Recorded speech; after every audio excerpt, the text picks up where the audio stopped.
Hello everyone and welcome to the Smashi Business Show. Today is Thursday, August 7, 2025 and I'm Abdul Majid Awan. And I'm Ward Ahmed and we've got a packed show for you today. First up, Dubai's Emaar Properties have gained 30% as their H1 2025 net profit crosses 10 billion dirhams. Secondly, Syria has inked investment deals that are worth $14 billion with support from Gulf firms, and the UAE tops list as wealthy UK directors exit over labor tax reforms.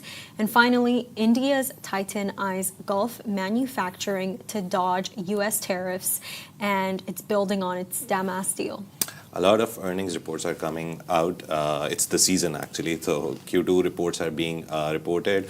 Globally, just to give you a hint, a lot of weird things are happening in the markets. Uber yesterday reported they're investing 20 billion to buy back their shares. They fell flat, they dropped like 10%. Lyft, which is another competitor, kind of like Kareem, they also fell down. They reported record-breaking profits in Q2. The shares fell down. It's been happening. Apple is up because yesterday they announced that they're investing $100 billion in Mr. Trump's administration, so they're up. But apart from the global thing, which is very uncertain, coming back to our own markets, and one of them is Dubai financial market. So it's very coherent, as I've seen in the past 4 or 5 months. So whenever some company is doing good, the share prices are going up. So Dubai-based real estate giant Emaar Properties has also reported a blockbuster first half of 2025 with net profit before tax surging 34% to 10.4 billion dirhams. Revenues also jumped 38% year on year, reaching 19.8 billion dirhams. So fueling the momentum were property sales worth 46 billion dirhams, a staggering 46% increase that shattered previous records. Emaar's share price held steady at 15 billion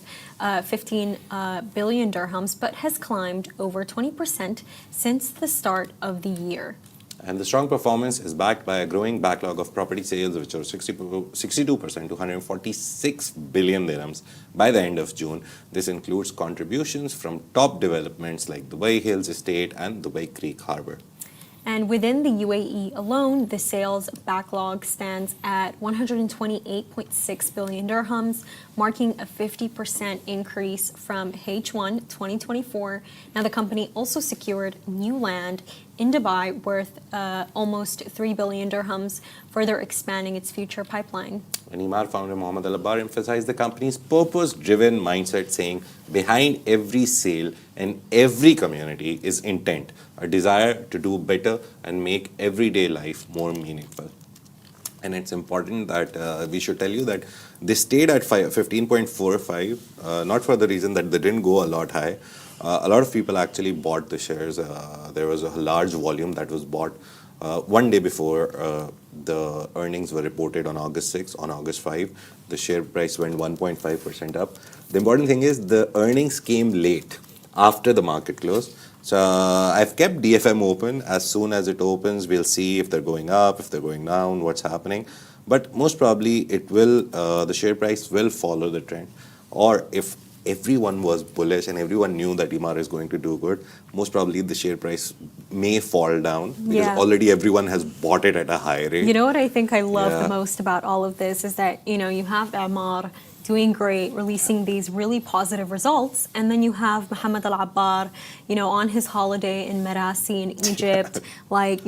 This is like peak. This is peak for this businessman, the billionaire, behind some of the most famous landmarks in the UAE. I know we say it all the time, but Burj Khalifa, tallest building in the world, Dubai Mall, largest mall in the world, and I think the fact that they had these results, even though they had, a bit of a stumble in the beginning of the year with Eagle Hills, for Mohammed Al Abbar specifically. So he has another company. It's called Eagle Hills. It's a real estate company. And basically they were trying to build this this Dubai in Budapest. And what essentially happened is, I believe that they were meant to go through with buying land worth $12 billion. But then what happened is that the government had pushed back and they did not allow them. So they had to put, essentially what happened is Mohammed Al Abbar's Eagle Hills had to pull back from the entire deal. They couldn't go forward with it. So, I think the fact that Emaar, it's winning and it's doing great. And I think we also reported this a while ago, how Emaar India is in talks to basically sell Emaar India to the Adani Group for over $1.5 billion.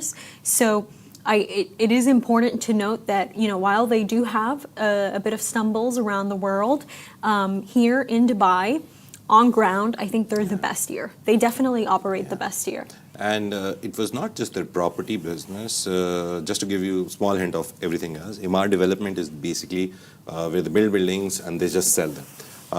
That and Emaar Properties, usually they manage the properties themselves as well. Their sales were 37% up. Their profit was 50% up. So Emaar Development was doing good. There's malls and leasing. We talked about Dubai Mall and everything. 14% up revenue. That's also good. The interesting thing that I saw was, as you're talking about India and all that, India and Egypt, their main biggest markets, international operations basically, 200% up. That's the sales. So everyone outside of Dubai, in India and Egypt, being the major markets, they are buying Emaar Properties in their own countries. The revenue was also up 26%. They made 1 billion dirhams. Obviously, there's currency conversion, so 1 billion looks like a small amount compared to the other numbers that Emaar shows us. But think of it as international numbers. They made 1 billion from Egypt and India, whose currency is obviously lesser compared to the dirham. So it's a big win for them that they're going outside, and at least even if some deals are not working, others are. Yeah. So that's a very big win. And remember the Dubai fountain? Oh, yes. The entire thing where basically any shop in Dubai Mall that is beside the Dubai fountain, because obviously it's in reconstruction. Is the reconstruction done? I haven't actually checked into that. The fountain thing? Yeah, it's still being done. Because of the fact that they're reconstructing the entire Dubai fountain beside Burj Khalifa in Dubai Mall, what they did was that all of the stores that are right beside the fountain, the food outlets that people visit just to see the fountain, basically they don't have to pay rent. They don't have to pay rent for a couple of months. So I'm really happy that even with these changes that they made of goodwill, their profits are still surging. Yeah, and again, it's good leadership. To be honest, it's not just Emaar you talk about as good leadership.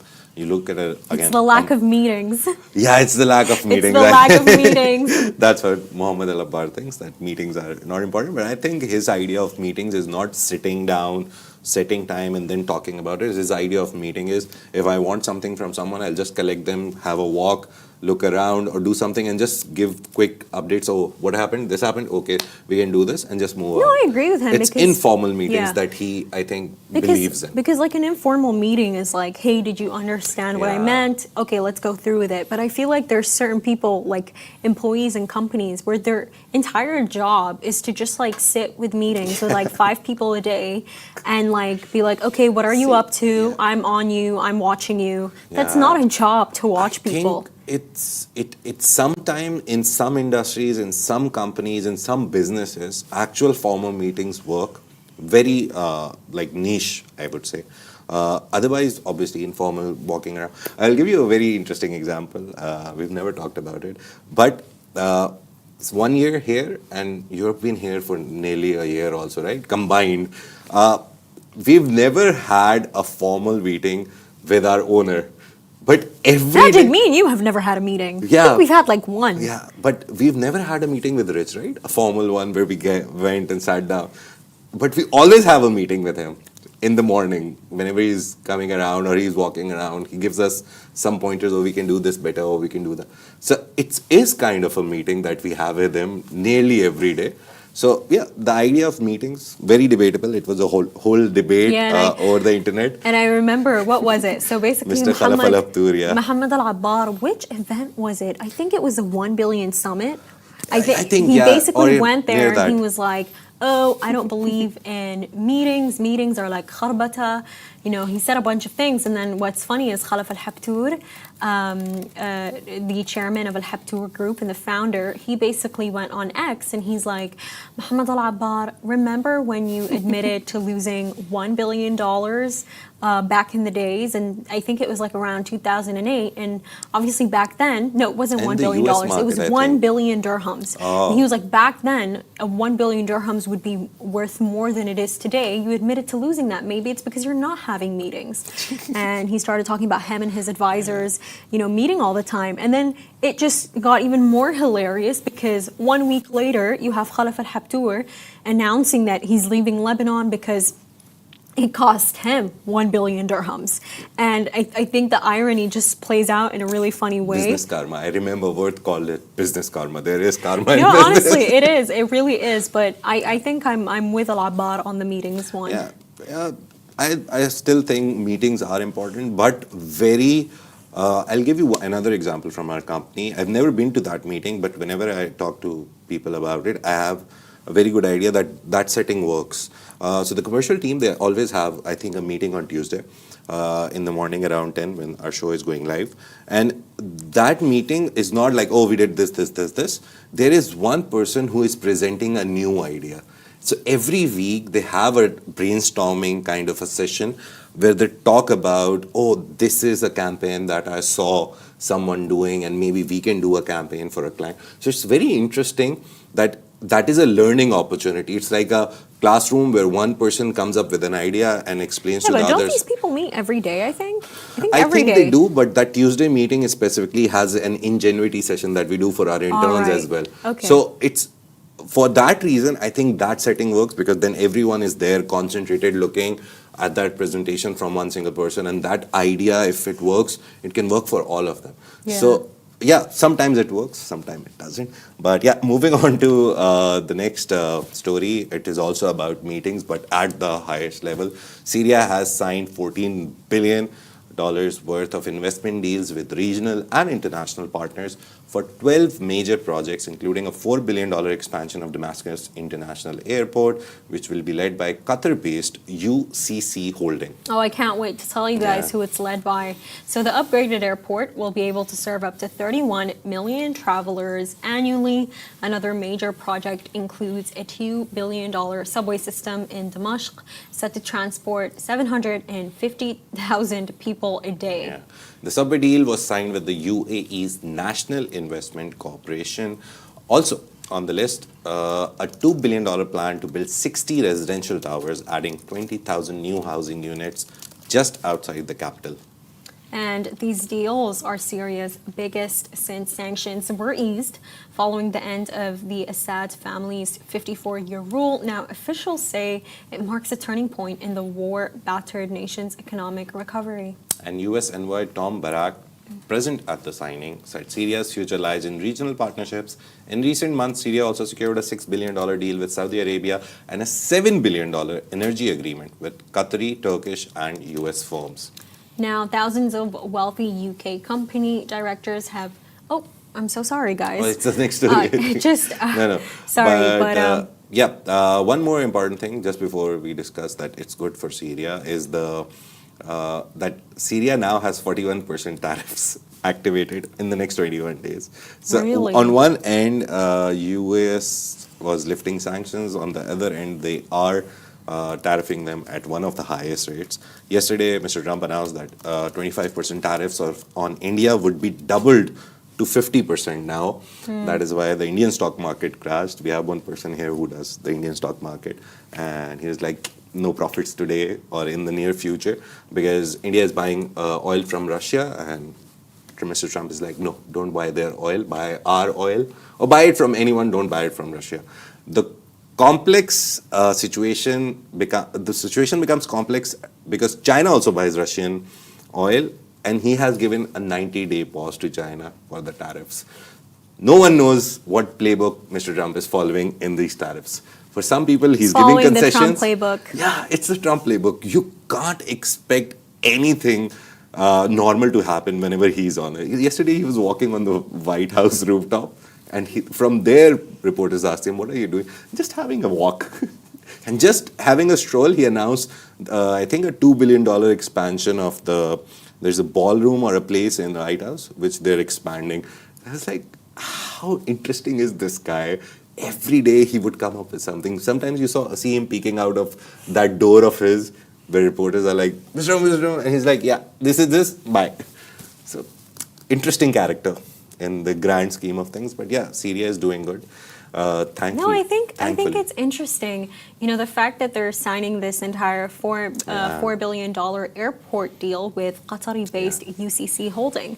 I was taking a look at the pictures, Majid, and guess who I saw? I look at the photo and I see Muhtaz Al Khayyat. And I'm like, wait, these are the founders of Baladna. Nice. The Qatari Syrian tycoon brothers. And I'm like, why is he sitting there? And then I go and I take a look at the $7 billion energy deal that was signed between, I believe, Turkish, US, and Qatari firms.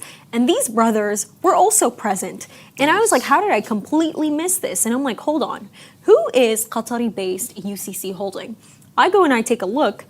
Muhtaz and Ramiz Al Khayyat are the chairman and president of the company. Nice. So we are now seeing how much influence these brothers actually have.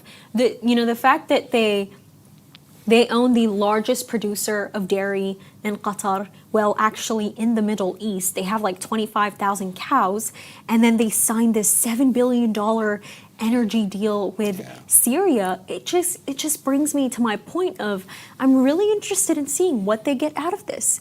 It really does seem like Ahmed al-Shara and them are very close. Yeah. Are they doing this motivated by nationalism? I think nationalism can do a lot for a person. Yeah. We see that with Fadi Gandour and how quick he is to protest against the genocide in Palestine, and rightfully so, but I'm just saying, are they doing this out of, a nationalistic purpose because they're actually in origin, they're Syrian, or because they might get something out of this? Because these two brothers, allegedly, according to Arab News, they were sued in London. They were sued with another very famous Gulf bank that I will not name, but they were sued allegedly due to funding Al-Qaeda linked rebels in Syria.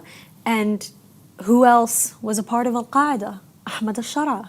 So these three people, they probably knew each other right before this man even became president. And I'm just interested in how they're leading everything out of nowhere. They're leading the dairy milk production in Syria. They're gonna lead Syria's largest energy deal. I mean, it's crazy. They got the entire Majid. I think I'll give you a human perspective on it.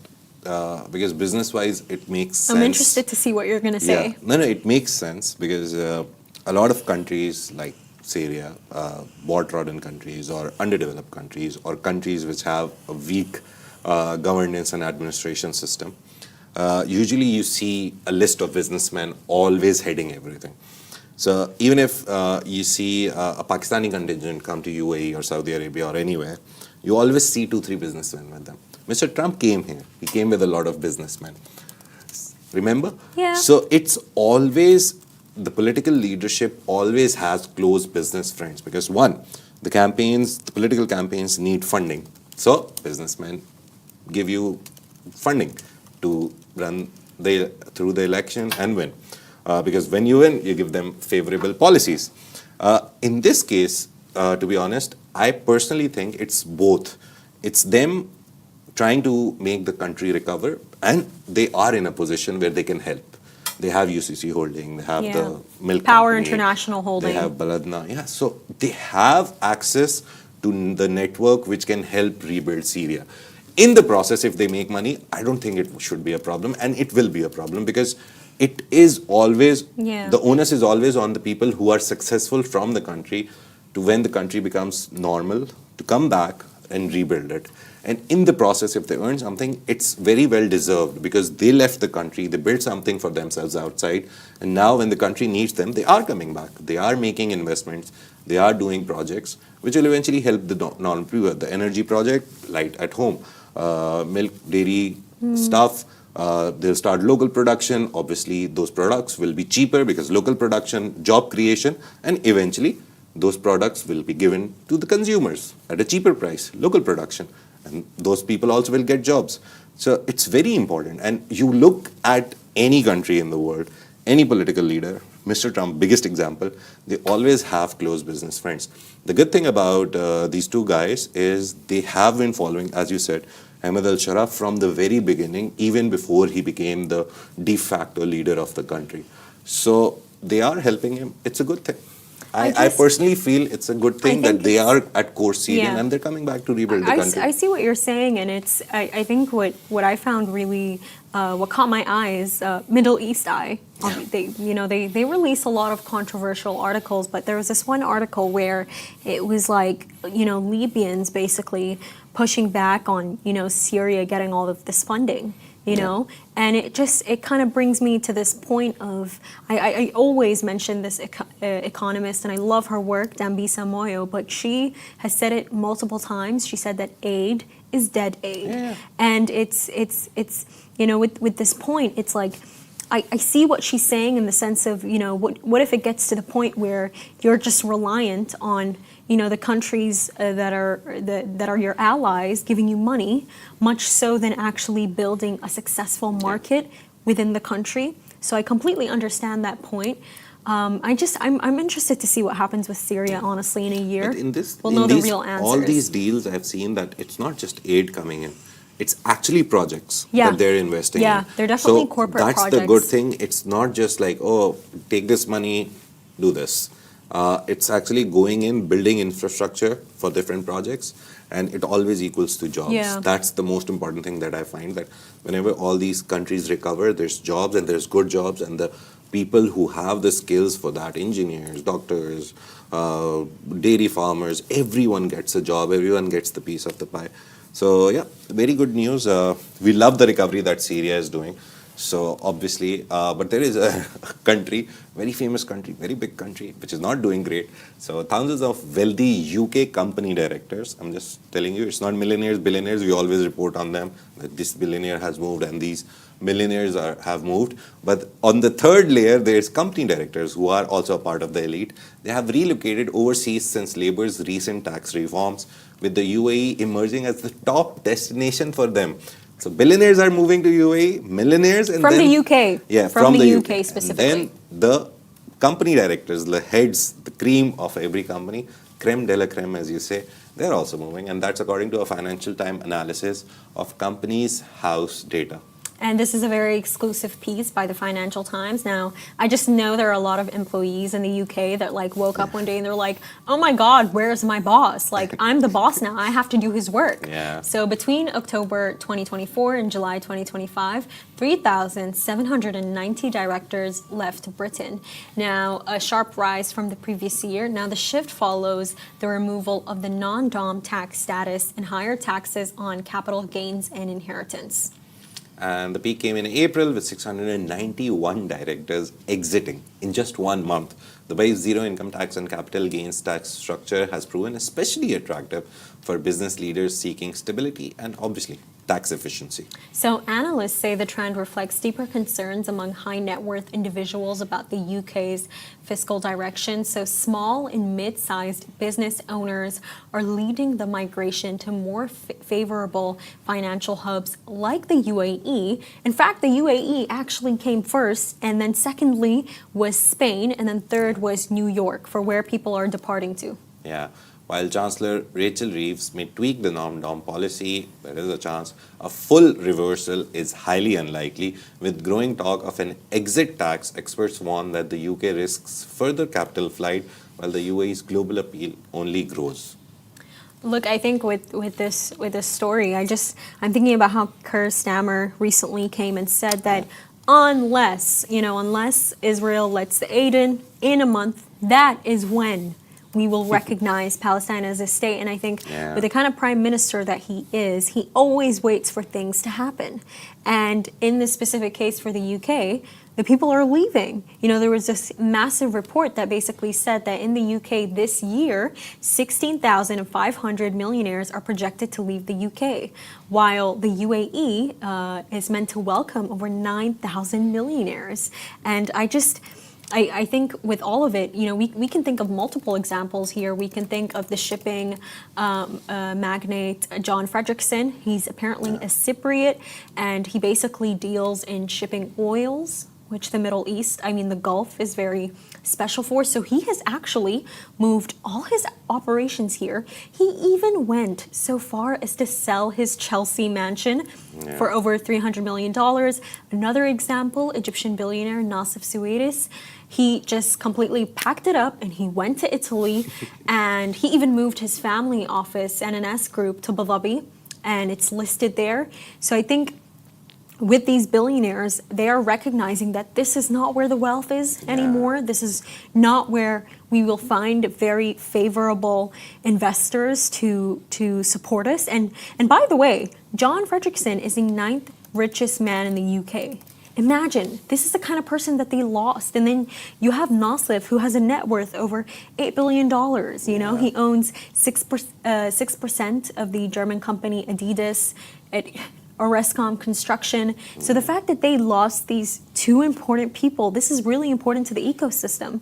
And I just wonder, when more of these millionaires leave the UK, I almost feel bad, Majid, because will the UK continue to maintain a luxurious quality of life, good schools for your middle class people?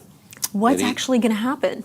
Very bad situation for them right now, because obviously whenever the money moves out of your country faces problems. It's a very basic science. The only problem that I see in this story is we are welcoming a lot of people, but thankfully, Majid is fearing for his job right now. Not job, it's everything. The house rents are up, everything is up. Yeah. But I have this very good feeling.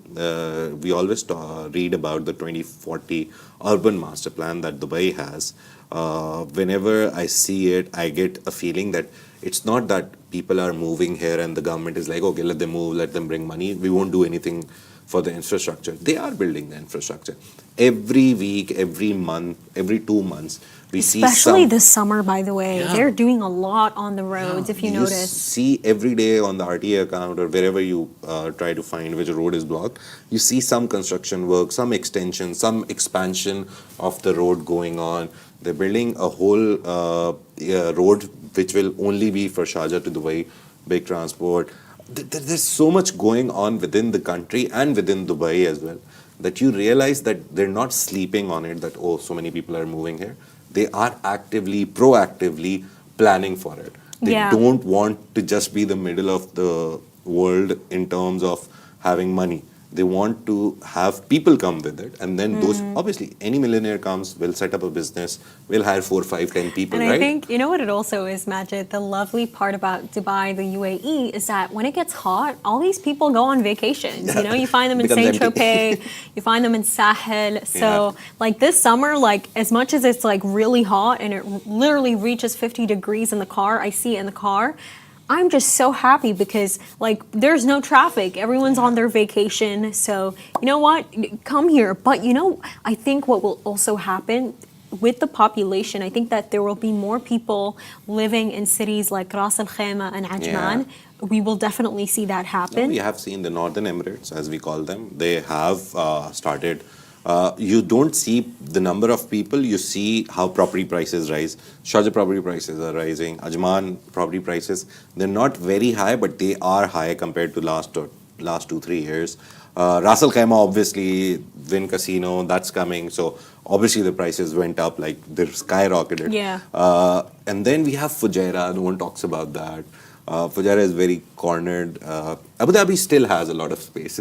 Whenever you go to Abu Dhabi, it's empty. And you're like, there is space, Don't tell them that. Please don't tell them that. I love how it's such a silent city. And just to move on to our final topic of the day, India's Titan company, part of the Tata Group, is exploring manufacturing in the Gulf to bypass rising U.S. tariffs on Indian exports. So the move follows Titan's $283 million acquisition of Dubai-based jeweler Damas. And with 146 Damas outlets across the region, Titan now has a strong retail base in the GCC. It's considering shifting artisanal jewelry production there to leverage the UAE's lower 10% tariff rate. So this comes as U.S.-India trade tensions escalate. Washington recently, as Majid has mentioned, imposed a 25% tariff on Indian imports, putting pressure on Titan's growing brands like Tanishq and Carrot Lane, which are expanding in the American market. And Titan's Gulf strategy would allow it to maintain competitiveness by avoiding higher duties and utilizing Damas's existing infrastructure. It also reflects the broader trend of Indian companies diversifying manufacturing locations. So future decisions will hinge on evolving U.S. trade policy. A potential second Trump presidency could bring even steeper tariffs, making Gulf-based production increasingly vital for Titan's global ambitions. Yeah. I think the fact that they want to move their base here, it's great, and I think it's also interesting because the UAE now has become, you know, one of the largest countries importing gold in the world. So now that you have a giant like this company coming to base themselves here, you know, this is more gold for the UAE. It's a very nice tactic that a lot of companies use because sometimes you're tariffed on your base location. Like, oh, we're from India, but we came to UAE. We put our stuff in a big warehouse in UAE, but they always ask for the origin document, like, oh, where did you originate from? And then you're tariffed on that. So setting up a company here in the free zones, in the ports, it's always great because then, again, the utility of the location that UAE has, central to West and Asia, both sides, you can set up a company here, an LLC or whatever you want to call it. Just set up a company, and then your country of origin becomes UAE. So UAE has a 10% base tariff. 10% base tariff was for all the countries in the world, and then everyone else had a different tariff based on if they made a deal or if they didn't make a deal with Mr. Trump and the US. But it's better than 50%, right? It's better if you save 40%. So you just come here, you'll settle a company. We have seen over the years, in the last 2-3 years, since I've kept an eye on the ports, I worked with one of the companies in the start where we did marketing for the ports, obviously DP World UAE basically.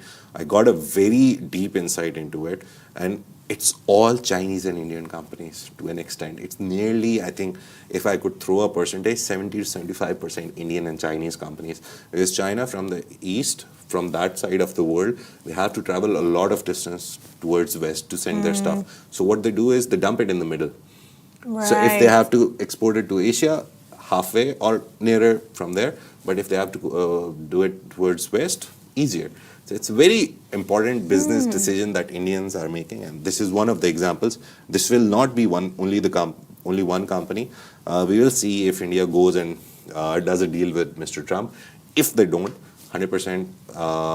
He definitely won't be happy to hear that 70% of those companies are Indian and Chinese companies. Just let them hear Chinese. Like, that will make them really angry. Yeah, but he understands that. That is why we saw a lot of controversy around the chips as well.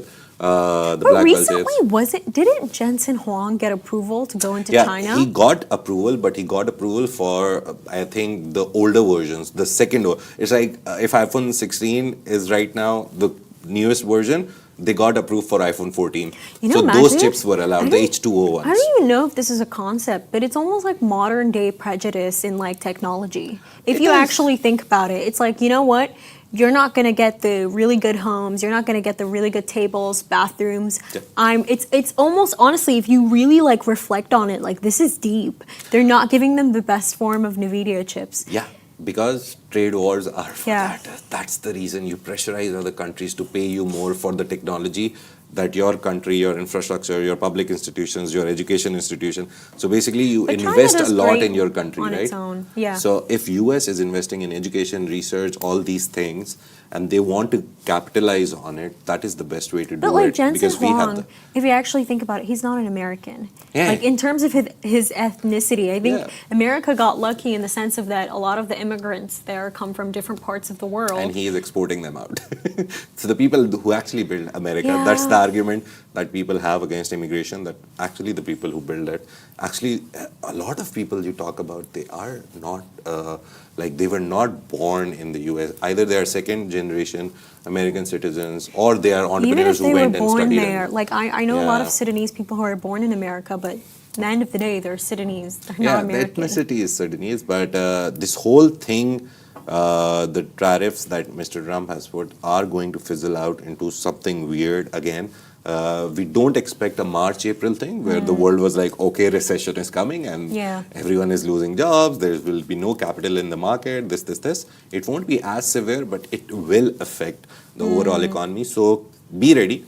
Maybe your basic products, again, I always talk about it, bread, eggs, milk, all these things, they may shift towards an upper side of the Najib, price. why are you trying to make people paranoid? It's not paranoid, it's the truth. You have to know that if you go and buy a bread for 4 dirhams and it becomes 450, there is a reason for it, and you should be sarcastically thanking Mr. Trump for it. So, yeah. And that's a wrap for today, everyone. Thank you so much for tuning into the Smashi Business Show. Make sure to follow us across all social media channels at Smashi Business and stay ahead with our daily newsletter. You'll find the subscription link in the description. This has been a Smashi Business Show, a Smashi Business production, part of the Augustus Media Podcast Network. A big shout out to our not 1.5 million monthly listeners. We have now 2.5. Thank you very much. We're celebrating 10 years of Love in Dubai and Love in overall and Augustus Media soon. Go to Love in Dubai, see what the campaigns are. We're revisiting the biggest events from the last 10 years. Thank you so much. Have a great day and see you tomorrow on Friday.